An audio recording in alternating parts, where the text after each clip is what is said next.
So this session is focusing on inclusive career pathways.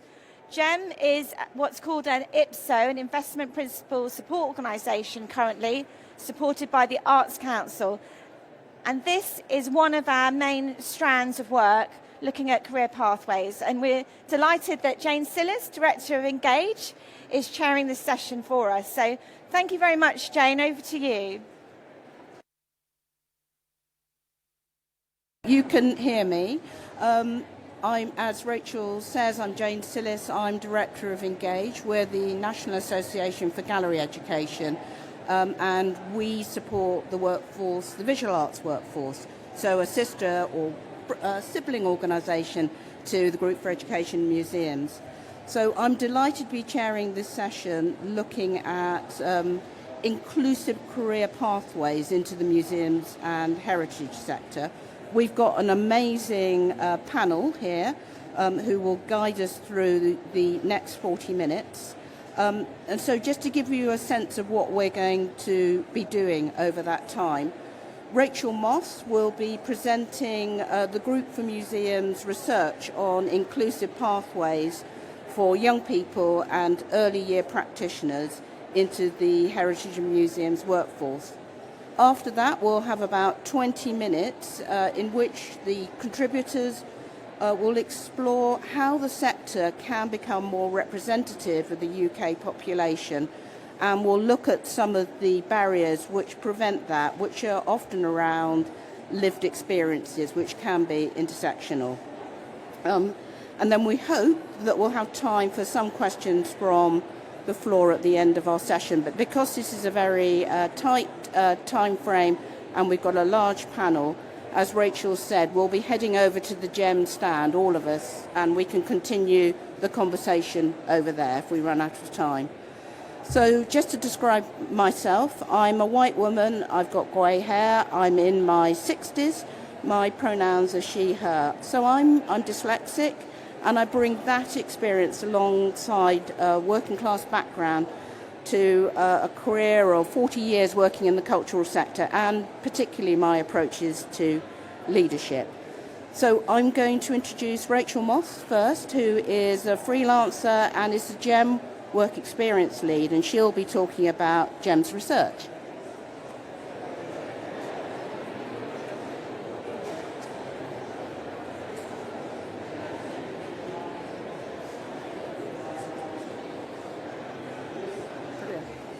Hi everybody, can you hear me okay? Brilliant.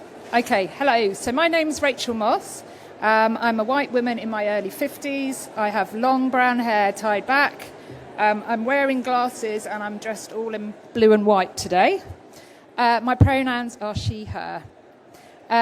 So Jane has already introduced me, but I'm a freelancer working on research focused on work experience, work placements and inclusive pathways for the Group for Education in Museums, made possible through the IPSO grant from Arts Council England.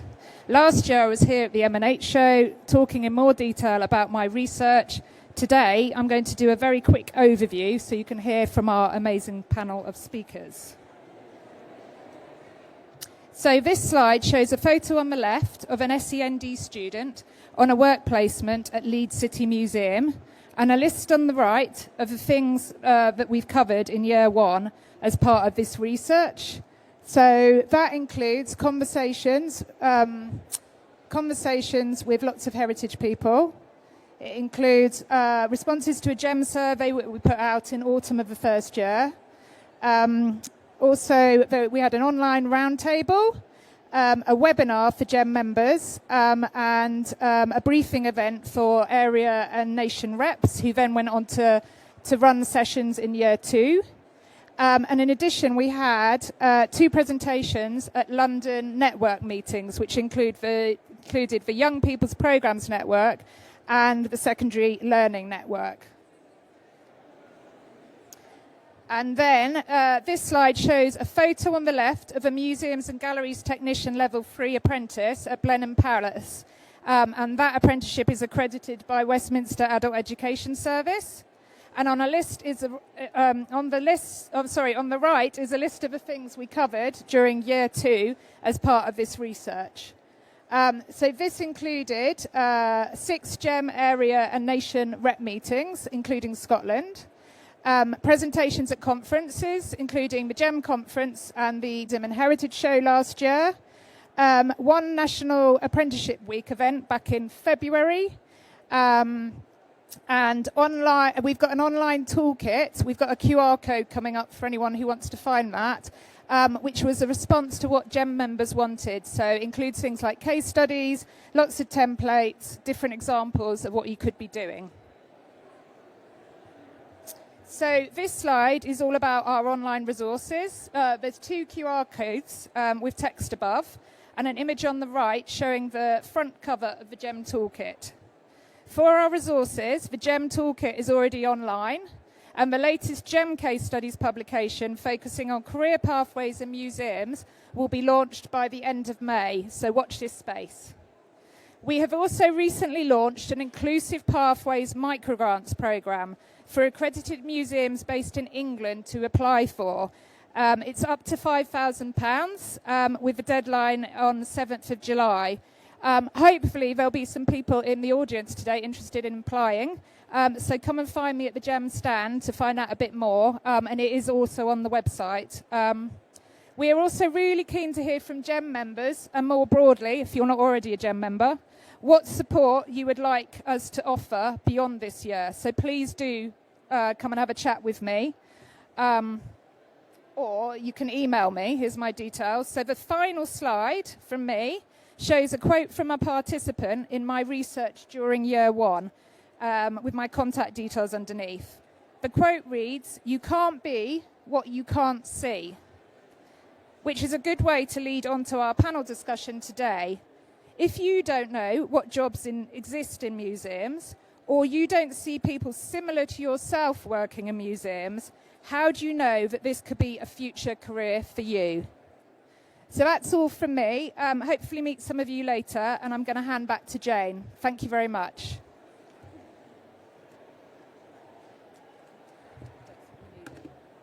Thank you, Rachel. That was brilliant. And I think that last quote is just so appropriate, isn't it? So I'm going to ask the panel to introduce themselves now. And I'm going to ask each of our speakers just to say their name, organisation, the relevant programmes that they're involved in, pronouns, and to describe themselves, describe what you look like, please. So, Louise, can I start with you, and then if we can pass the microphone that way, that would be super. Thank you. Great, thanks, Jane. My name is Louise McAward-White. My pronouns are she, her. I'm a white woman in her late 30s. I might be able to get away with mid-30s. And I'm wearing a burgundy T-shirt that says museums are not neutral. I'm here on the panel today because of my work with Fair Museum Jobs, which is a grassroots volunteer campaigning and support organisation for everyone working, wanting to work, volunteering or engaged with museums. And I'll pass the microphone over. Thank you, Louise. Hello, everyone. My name is Sherry Dunbar. I am a black female in my late 20s. My pronouns are she, her, and I'm here today with the Foundling Museum, who I work with as an alumni of the Tracing Our Tales traineeship, and also a young person involved with various activities. Thank you, Sharika. I'm Emma Middleton. I work at the Foundling Museum. I am white. I have wavy hair. I'm dressed in blue. I'm in my 50s. I go by she, her. I run the traineeship program at the Foundling Museum for care experienced young people, 18 to 29. Good morning, everyone. My name is Kyle Lewis Jordan. I'm a young white man in my late 20s. I'm a wheelchair user. I'm wearing a black T-shirt which says, "I'm a freak for accessibility."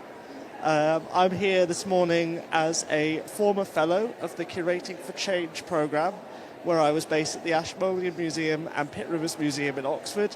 And I am now currently working freelance in the heritage sector, looking at curation and interpretation and engagement for disabled people. Brilliant, thanks, Kyle. Hi everybody, my name's Ruth Gard. I use she, her pronouns, and I'm a white woman with glasses, long dark brown hair, and I'm wearing a black jumpsuit. And I am co-project manager for the Accentuate programme, which is delivered by Screen South. Accentuate is a disabled-led programme which is basically existed for about 15, 16 years, and it aims to increase the participation, representation and crucially leadership of deaf, disabled and neurodivergent people in the museums and heritage sector. And Accentuate delivers the work placement scheme that Carl worked on, Curating for Change. And we are now running Curating Visibility, which is the second cohort of young deaf, disabled and neurodivergent participants who are doing 15-month curatorial fellowships in host museums around the UK. That's fantastic. Thank you, Ruth. So I'm going to ask, the first question is for everyone, and I'm going to ask Louise if she can answer that first, and then we'll do exactly the same. We'll just follow the order down the line of the panel. And if I can just ask you each to say your name before you answer the question, just so as a prompt, that will be super helpful. So the first question for everyone is, how can we make the museum and heritage sector workforce more representative of the UK population? So, Louise. So, Louise speaking. No pressure going first is that really the way we need to do it is by getting on with doing it. I think it's really easy for us to spend a lot of time thinking and saying we need to do it. But in reality, we have to, anyone who has responsibility for hiring in their organisation at any level has to make choices within their organisation that hire more people who are more representative of the UK. And I know that's a very simple thing to say as a sentence. And then there are other things that come into that. So there is a need to think about ongoing funding.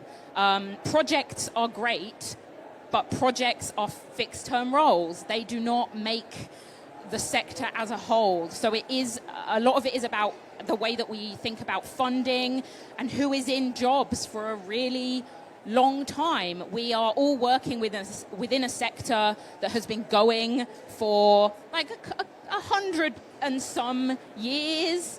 But we are still inheriting a lot of practice that's based on who set up museums 100 and some years ago. And that is what stops us from being more representative, is that we have qualifications that we say we require for jobs that don't need them. We have buildings that are not accessible for everyone to come into, whether they are an audience member or a member of staff or potential member of staff. And it's undoing a lot of that bad practice that we've inherited is what I think we really need to do to make our workforce as inclusive as we can. Brilliant, thank you, Louise. So, Sharika, follow on from that. That was a really fantastic start, thank you. Can you repeat the question?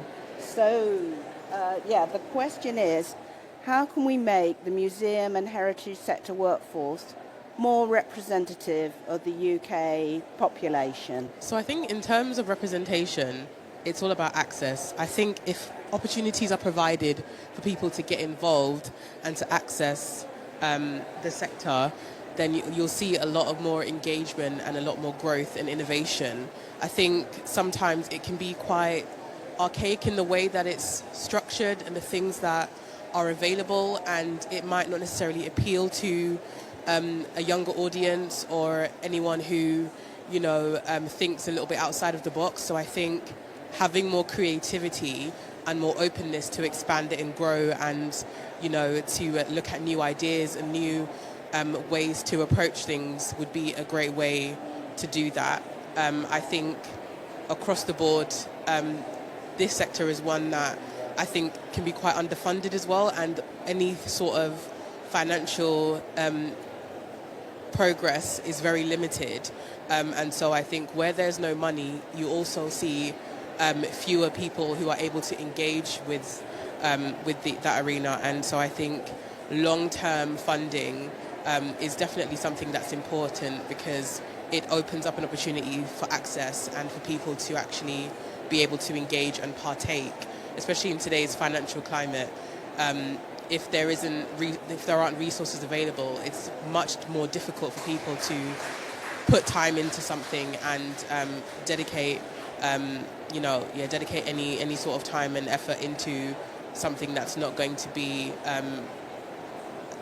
financially beneficial. That's brilliant, Sharika. So I think a real call for action, proper funding and sustainable work, and a really creative and innovative approach as well.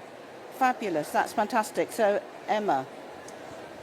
Okay. This is Emma talking. I really agree with Sharika. I think more opportunities in terms of traineeships and apprenticeships are always good. Also, the application process. We recently have just had some funding for a number of apprenticeships at the Foundling Museum. And at first we didn't get the application process at all right, so the access was wrong. But now we've kind of got that down, we get many more people applying from the care experience background. That's great, thanks Emma. So also making sure there's a really simple and straightforward application process. Fantastic. Carl. Hi there, it's Kyle speaking. So just to follow on from what my excellent co-panelists have already added, I think just revisiting the idea of when we are advertising jobs or looking at projects, these need to be built with longer term timescales in mind, especially when we're thinking about if we want to make the sector more inclusive and build career pathways for marginalised communities, then we can't just be offering them 12, 18 months. This needs to be 2 years, 3 years even, because that is the sort of thing that job advertisements are asking for, 3 years experience. So you do this funded program, which is brilliant and wonderful, but then you try and go on to apply for the next thing, but unfortunately you're under qualified or you're under experienced. But you were already put into that because the funding only allowed for that amount of time. So I think funders and institutions need to be more realistic in what they are expecting from their funding and from their applicants as well. That goes back to revisiting the job applications and the job listings is, are you being realistic in what you're asking those you're applying to be qualified for? And especially when you're thinking about recruiting from marginalised backgrounds, considering the barriers to education, considering the barriers to previous work, can you consider the possibility that some of those skills that you require can actually be learned on the job, and that this could be an opportunity to expand the sector's approach and experience? Fantastic, Carl. That's great. So some reality within the sector and good for work practice as well. That's brilliant. Ruth. I sort of want to reiterate what Louise was saying, because it was the simplicity of saying we just need to do it, and yet I think that represents something of a frustration that many of us feel, that we have ongoing discussions and symposia and conferences where inclusive pathways or accessible recruitment or anti-racism are mentioned, but we are hearing the same questions and the same answers, and people aren't getting on with it, so it can feel quite frustrating. But to be more sort of a more practical answer alongside that is that we don't need to reinvent the wheel. There are resources galore about inclusive recruitment, about how to make your application process more accessible, how not to use impossible procurement websites that nobody can get into, to send people the questions ahead of their interviews. These are to ensure that you have advertised intentionally amongst marginalised and systematically oppressed groups, so that they feel a genuine and authentic engagement with their experience and their expertise and what they could bring to the sector. So there are resources everywhere, including on our website, including on GEMS, around accessible recruitment, and importantly, thinking also about retainment, because it isn't just about the application programme, it's about how do you support people once they're in post to make sure that they thrive.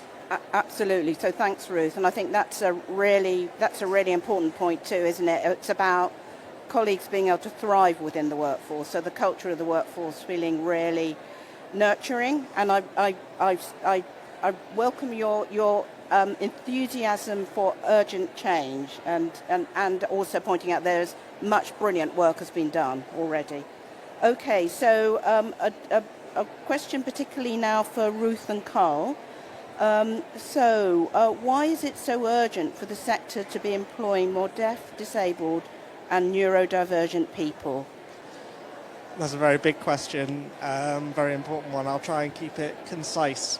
I think it's urgent that the sector needs to recruit more deaf, disabled and neurodivergent people, particularly at a time in our kind of social climate where the opportunities and the support for deaf, disabled and neurodivergent people is actively being threatened and curtailed. I think as a sector we have the capacity and the ability to champion social well-being and demonstrate the value of people's contributions from a variety of backgrounds, and that can include deaf and disabled and neurodivergent people by giving them an avenue into the workforce.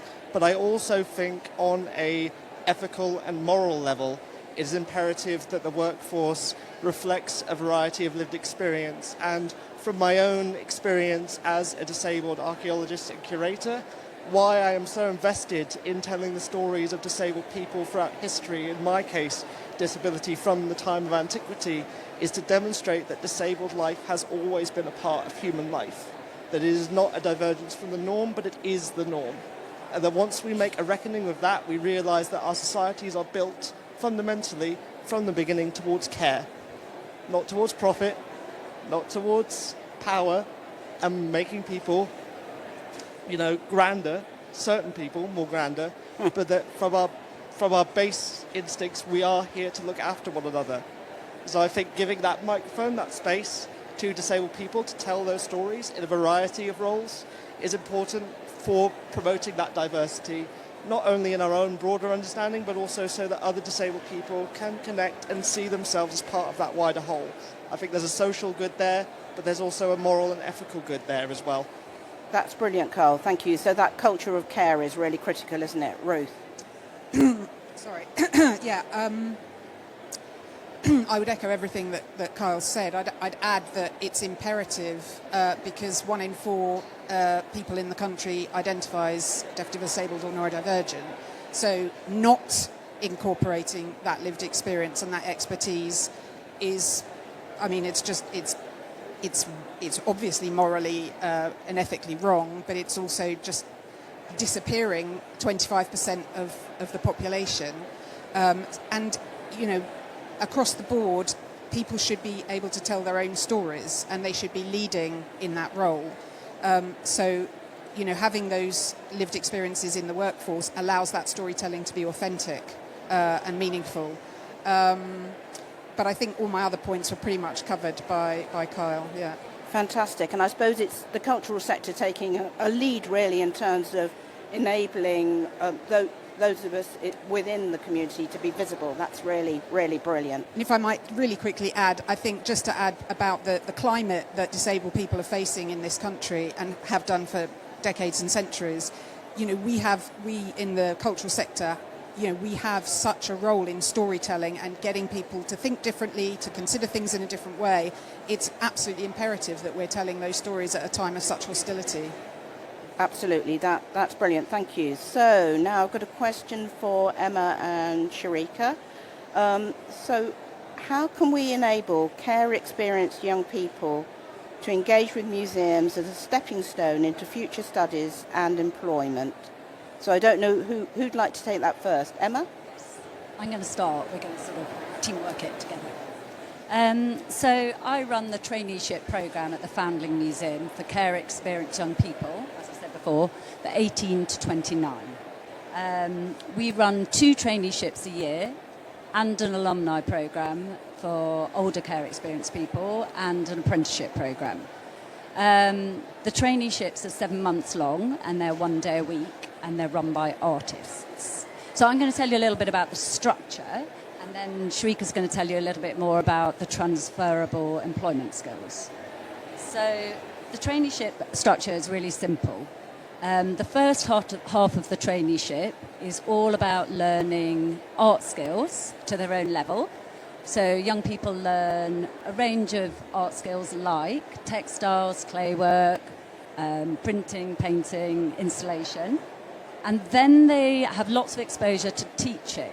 So then they learn how to devise and then deliver workshops to family groups visiting the museum. The idea is, by the end of that, they have the skills of a workshop assistant. And then at the end of every traineeship, we employ as many as we can as workshop assistants. So the Foundling Museum has care experience workshop assistants throughout every programme in the learning department and beyond. So that's kind of the aim of the traineeship. At the end of every traineeship, trainees can apply to run the art trolley, become a champion, migrate onto the alumni programme, and many other things. But that's made it sound very, very simple, because although that is the central aim, there are actually a lot of transferable employment skills that are far more important, which Sharika's going to tell you about. Fantastic, thank you. So the traineeship's been great for the care experience of individuals like myself who've done it. It's a great way to, build self-esteem, build confidence, access the arts, and have an opportunity to create, to be innovative, which isn't always something that you are able to do or have access to when you're a care experienced young person. After school extracurricular activities are not really in the budget, so the traineeship provides a good opportunity for that. Also, in terms of understanding how to take on more of a management role when it comes to organising workshops and executing them in a successful way, and also building a community with other care experienced individuals and having that space where you can come together and also build relationships with professionals around you and adults who are more consistent, which is also something that can be lacking in your experience, having adults who, are going to say and do what they promise. And so it's been a great time to get to know all these people within the museum, and also have someone to talk to and have support in terms of your future aspirations and what you want to do. And a lot of the skills that you learn are quite transferable in terms of whatever sector you want to go into, because obviously not everyone is going to, become a workshop assistant, but it's a good starting point for a lot of people, especially those who do want to, go forward in the arts. It's a good way to sort of get your foot in the door. Fantastic, Emma and Sharika. That was really, really great, and great example of learning both skills and knowledge and how transferable those skills are. And I love that emphasis around peer support and really nurturing a group of young colleagues. That's wonderful, really brilliant. Okay, so this is a question first for Louise, and I think as we've got time then for the rest of the panel. So, and we have touched on this already, I think. How can we be more inclusive about our recruitment and onboarding processes? Louise, would you like to start with that one, please? Yeah, sure. I mean, I think there's a lot of things we can do, but I think the first thing I'd like us all to just think about is that actually museum work is work first.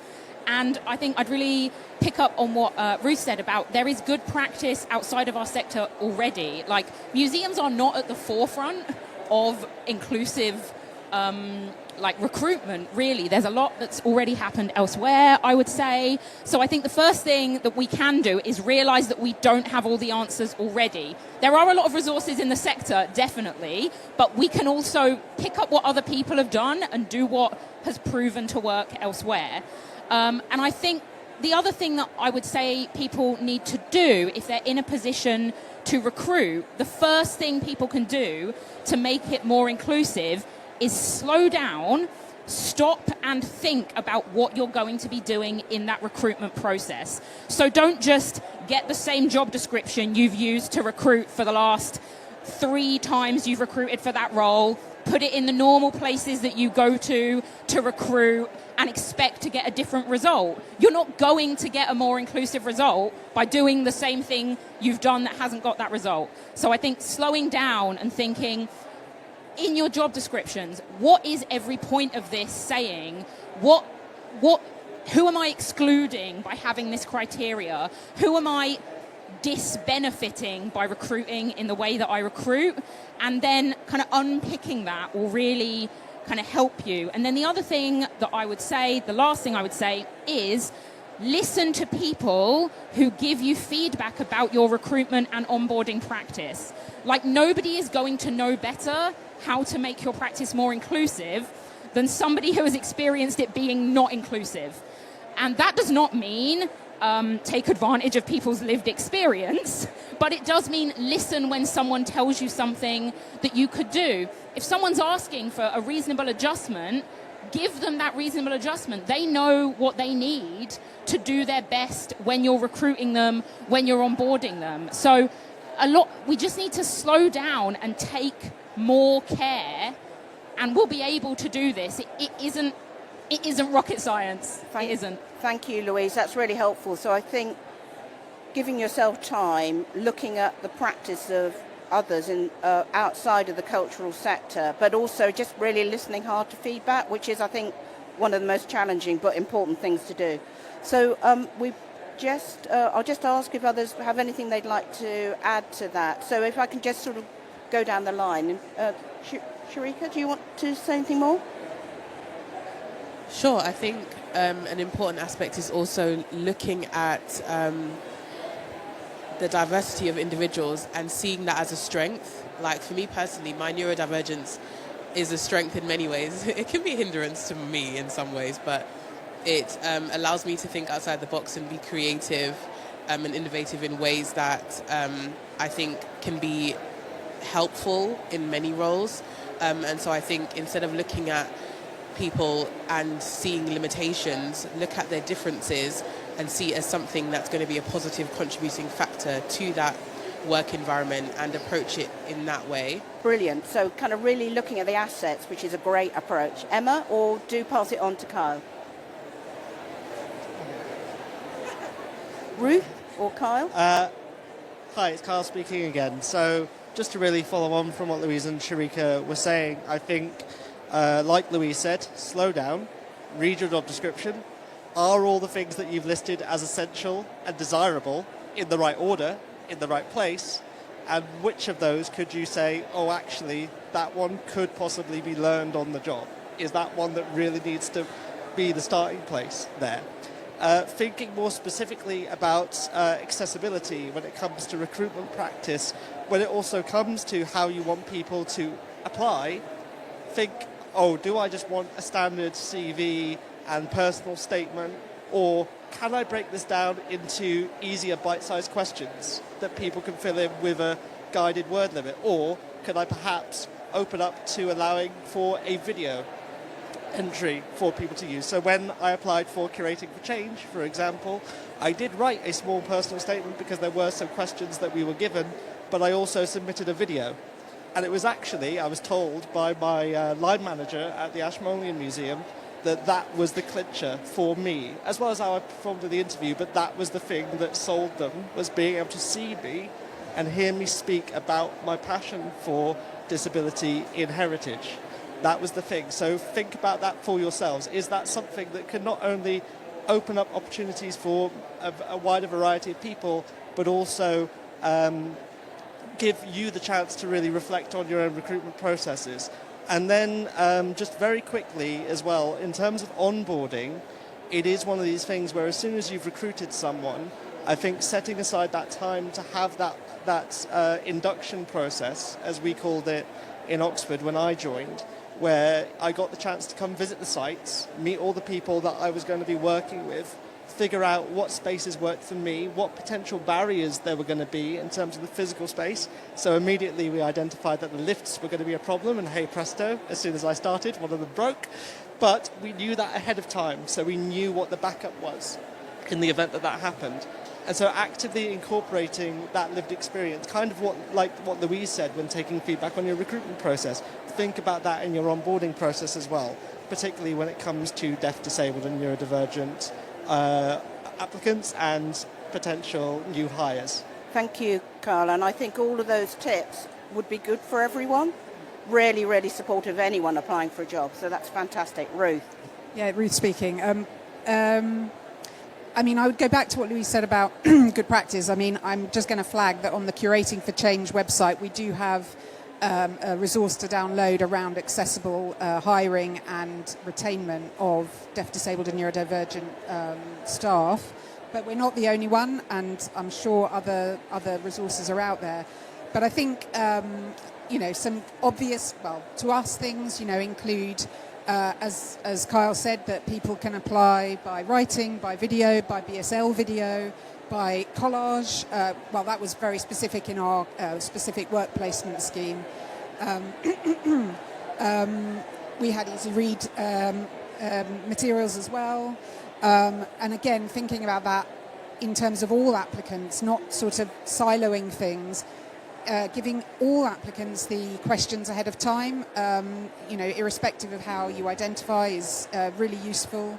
But I also think people should really think hard about, often at the end of a job advert on museums, if not always, it will say, we welcome applications from a wide variety of particularly underrepresented backgrounds, and you'll see that everywhere. But many places, if not most places, are not delivering on that, that approach. And so people need to be really intentional and think really carefully about how to deliver on that in a meaningful and rigorous way. Not only talk to the, in our case, disabled-led organisations where you can get this expertise through resources that I've mentioned, but as also was said, listen to feedback. And I just want to end with one piece of feedback that I found incredibly useful. On our current work placement programme, we have a fellow in place who doesn't come from the museum background, but he was chosen because of his incredible interview, and just everything about his experience and his perspective was so fresh and different. And he told us that he had to look up words like interpretation. What does that mean? So the jargon that we're all familiar with, engagement. Someone asked me the other day, what do you mean by public engagement? So we use language that we're so used to using, but you use that in an application or a job advert, and people will just be turned off potentially if the language is not accessible. Thank you, Ruth. Yeah. That's a really well made point about, and working in the visual arts sector, I know that we use lots of language which is a mystery to others outside of the visual arts. So we've got 2 minutes, I think, so maybe time for one question. Has anyone got a burning question? Otherwise, we're going to be heading over to the GEM stand. I think there's a question over here. Is there a microphone? Thank you. Yeah. Hi, thanks so much. I was curious if you had any examples or resources of places that are applying this thinking to the tendering process for freelancers and consultants. Okay, is anyone able to take that? So using more inclusive processes or methodology within tendering, Ruth, and we have to be quite quick. Louise? That's good, because the answer is no, I have absolutely no examples of that whatsoever. Okay, so that sounds like something that needs to be looked into. Ruth, I would say the same. Is this working? Yeah, I would say the same. I'm a freelancer alongside my work with Accentuate, and I haven't seen any really good freelance procurement platforms. I often don't apply for stuff because I just can't face what they're asking for. And I don't have particular access requirements, but I just can't face it. So a great question, really helpful and rather depressing answers, but thank you. That feels like something we can all, as a sector, look at, which is brilliant. Can I say a big, big thank you to you as an amazing panel, but also to GEM and particularly Rachel Moss for setting this all up, and Rachel Tranter for programming the day. So thank you. And as Rachel Tranter said, we can all head over there, I think, to the GEM stand. I can't wait. And we can continue the discussion. Thank you. Yes. Thank you very much, Jane. Thank you for chairing. That was brilliant chairing. You brought us in on time.